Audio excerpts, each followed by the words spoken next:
ప్రస్తుతం ప్రపంచవ్యాప్తంగా పొగాకుతో ఎన్నో రకాలైన ఉత్పత్తులు అందుబాటులో ఉన్నాయి. రోజు రోజుకు ప్రపంచవ్యాప్తంగా పొగాకు వినియోగం పెరుగుతోంది. అది ఆందోళనకర స్థాయిలో ఉంటుందని ఐరాస తెలిపింది. పొగాకు వినియోగం క్యాన్సర్ కు ప్రధాన కారణాల్లో ఒకటని ఎన్నో సర్వేల్లో తేలింది. ప్రపంచవ్యాప్తంగా 1.3 బిలియన్ పొగాకు వినియోగదారులు ఉన్నారు. వారిలో 80% కంటే ఎక్కువ మంది తక్కువ మధ్య ఆదాయ దేశాలలో నివసిస్తున్నారు. ప్రజలు సాధారణంగా పొగాకు ఉత్పత్తులలో నికోటిన్ కోసం ఉపయోగిస్తారు. ఇది పొగాకు మొక్కలో ఉంటుంది. పొగాకు పొగలో క్యాన్సర్ కు దారితీసే 7,000 క్యాన్సర్ కారకాలతో సహా 70కి పైగా రసాయనాలు ఉన్నాయని పరిశోధనల్లో తేలింది. పొగాకు ఉత్పత్తుల వినియోగం వల్ల చాలా మందిలో DNA సైతం దెబ్బతింటోంది. పొగాకు ఆకులు సహజసిద్ధంగా యురేనియం, పాలూనియం, 210 లీడ్ 210 వంటి కొన్ని రేడియోధార్మిక పదార్థాలను కలిగి ఉంటాయి. పొగాకు వాడకం వల్ల ఊపిరితిత్తులు, స్వరపేటిక, నోరు, అన్నవాహిక, గొంతు, మూత్రాశయం, మూత్రపిండాలు, కాలేయం, కడుపు, ప్యాంక్రియాటిక్, పెద్దప్రేగు, మల, గర్భాశయ క్యాన్సర్లు కూడా వచ్చే అవకాశం ఉంటుంది. అంతేకాదు తీవ్రమైన మైలోయిడ్ లుకేమియాతో సహా అనేక రకాల క్యాన్సర్లకు కూడా దారితీస్తుంది.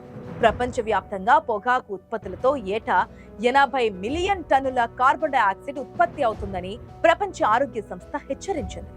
జనం వినియోగించిన సిగరెట్ల ద్వారా భూమిపై భారీగా చెత్త ఏర్పడుతుందని తెలిపింది. ఈ క్రమంలోనే పొగాకు పరిశ్రమలు తప్పుడు వాణిజ్య ప్రకటనలు నిలిపివేయాలని దేశాలకు పిలుపునిచ్చింది. ప్రతి సంవత్సరం ప్రపంచ వ్యాప్తంగా 48 లక్షల మంది ధూమపానం, ఇతర పొగాకు ఉత్పత్తుల వ్యసనానికి బలైపోతున్నారని ప్రపంచ ఆరోగ్య సంస్థ లెక్కలు చెబుతున్నాయి. అందులో మన దేశంలో ఏటా 13.5 లక్షల మంది భారతీయులు కూడా చనిపోతున్నారు. ఇది చాలా ఆందోళన కలిగించే విషయం. డబ్బిచ్చి ప్రాణాంతక వ్యాధుల్ని కొనుక్కోవడం అంటే ఇదే. మన దేశంలో ప్రభుత్వ గణాంకాల ప్రకారమే జనాభాలో 34% పురుషులు, 3% మంది స్త్రీలు ఇప్పటికే ప్రత్యక్ష పరోక్ష రూపాలలో ధూమపాన విషపు కోరల్లో చిక్కుకొని విలవిల్లాడుతున్నారు.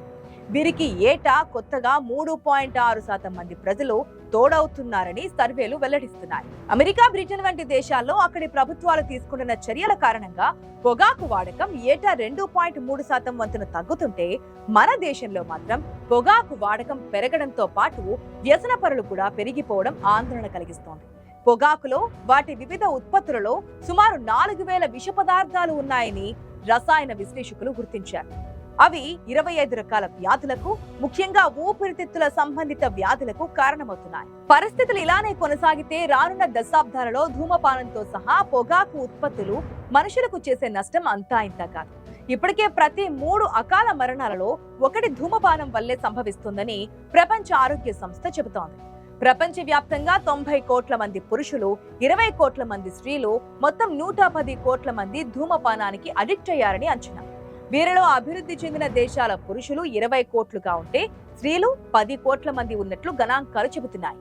ఎవరికి వారు వ్యక్తిగతంగా ఈ సమస్యను చూసినప్పుడు వారికి ఏమీ అనిపించకపోవచ్చు. కానీ ప్రజారోగ్య పరిరక్షణ పరంగా సామాజిక దృక్పథంతో చూసినప్పుడు ఈ సంఖ్యలు ఎవరికైనా ఆందోళన కలిగించకుండా ఉండవు.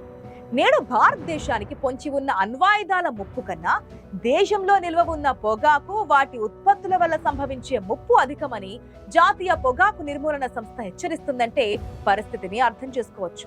ధూమపానం చేసే వారికే కాక పక్కన ఉన్న వారికి, వారి కుటుంబ సభ్యులకు కూడా ప్రమాదం కలుగుతోంది.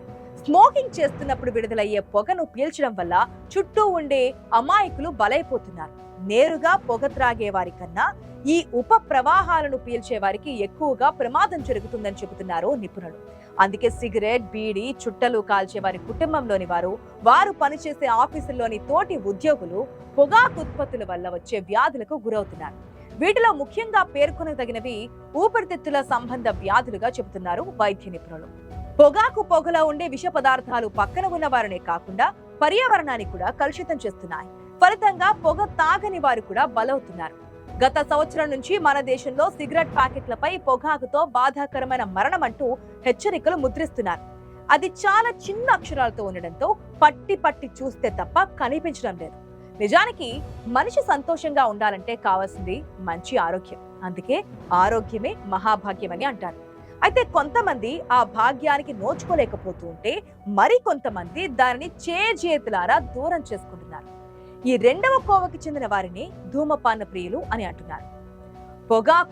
పొగని చుట్ట, బీడి, సిగరెట్ లాంటి ఏ రూపంలో పీల్చినప్పటికీ అది ధూమపానమే అవుతోంది.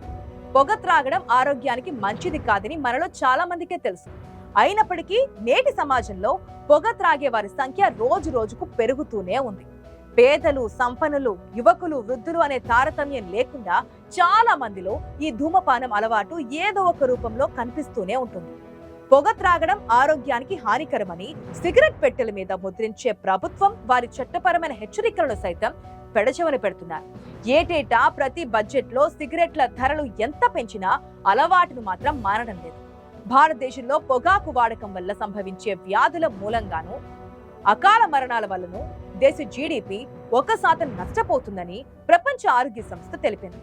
భారత్లో పొగాకు ఉత్పత్తులపై ఎక్సైజ్ సుంకం ద్వారా వచ్చే ఆదాయం కంటే వైద్యానికయ్యే వ్యయ భారం అనేక రెట్లు అధికంగా ఉంటుందని ఆ సంస్థ తెలిపింది. మన దేశంలో ప్రభుత్వ, ప్రైవేట్ రంగాలలో ప్రతి ఏడాది ఆరోగ్యంపై వెచ్చించే సొమ్ములో 5.3% కేవలం పొగాకు వాడకం వల్ల వచ్చే వ్యాధులపైనే ఖర్చు అవుతున్నట్లుగా గణాంకాలు చెబుతున్నాయి. ఈ లెక్కన పొగాకు ఉత్పత్తుల ద్వారా ప్రభుత్వానికి వచ్చే ఆదాయం కంటే ఈ ఉత్పత్తుల వినియోగం కారణంగా తలెత్తుతున్న వ్యాధుల చికిత్సలకు పడుతున్న భారమే అధికంగా ఉంటుంది. ఆ విధంగా పొగాకు వాడకం వల్ల అటు ప్రజలు, ఇటు ప్రభుత్వం తీవ్రంగా నష్టపోతున్నారు. స్మోకింగ్ వల్ల కలుగుతున్న ప్రమాదాన్ని గుర్తించిన కేంద్రం ధూమపానాన్ని బహిరంగ ప్రదేశాలలో నిషేధిస్తూ 2008లోనే చట్టం చేసింది. అయితే చట్ట నిబంధనలు నిర్దిష్టంగా అమలు కాకపోవడంతో ప్రజల్లో అవగాహన కొరవడి ఆశించిన ఫలితాలు లభించడం లేదు. ప్రస్తుతం కేవలం రైళ్లు, బస్సులలో మాత్రమే పొగ త్రాగడంపై నిషేధం సాధ్యమైంది. కానీ టీ స్టాల్స్ దగ్గర, రోడ్డు వెంబడి బహిరంగ ధూమపానం విచ్చలవిడిగా కొనసాగుతూనే ఉంది. మనిషి తెలిసి చేసే ఈ పొరపాట్ల వల్ల ఆరోగ్యంతో పాటు పర్యావరణానికి కూడా తీరని నష్టం కలుగుతుంది.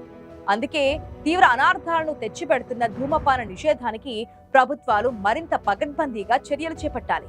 బహిరంగ ధూమపాన నిషేధ చట్టంలోని నిబంధనలని కట్టుదిట్టంగా అమలు చేసి కనీసం పొగ తాగని వారి ఆరోగ్యాలకైనా రక్షణ కల్పించాలి. చట్టాన్ని ఉల్లంఘించిన వారిని కఠినంగా శిక్షించాలి. నేడు చలనచిత్రాలు, టీవీ సీరియళ్లలో ఒక పక్క నటులు దర్జాగా సిగరెట్లు కాల్చే దృశ్యాలు ప్రదర్శిస్తూ మరొక పక్క చిన్న చిన్న అక్షరాలతో పొగ త్రాగడం ఆరోగ్యానికి హానికరం అని చూపించడం విచిత్రంగా ఉంటుంది.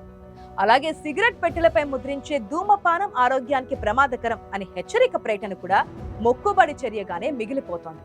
పొగాకు చేసే హాని అంతా ఇంత కాదు. ధూమపానాన్ని కట్టడి చేయడానికి ప్రభుత్వాలు చిత్తశుద్ధితో ప్రయత్నించకుండా ఏటా కొత్త కొత్త పొగాకు ఉత్పత్తులను చేస్తూ ధనార్జనలో పోటీ పడుతున్నాయి. పొగాకు ఉత్పత్తిలో భారత్ ప్రపంచంలో 3వ స్థానంలో ఉంది. ప్రజల ప్రాణాలను హరించేస్తున్న ధూమపానానికి అడ్డుకట్ట వేయాలంటే ప్రభుత్వం పొగాకు ఉత్పత్తులను పూర్తిగా నిర్మూలించడం ఒక్కటే మార్గం.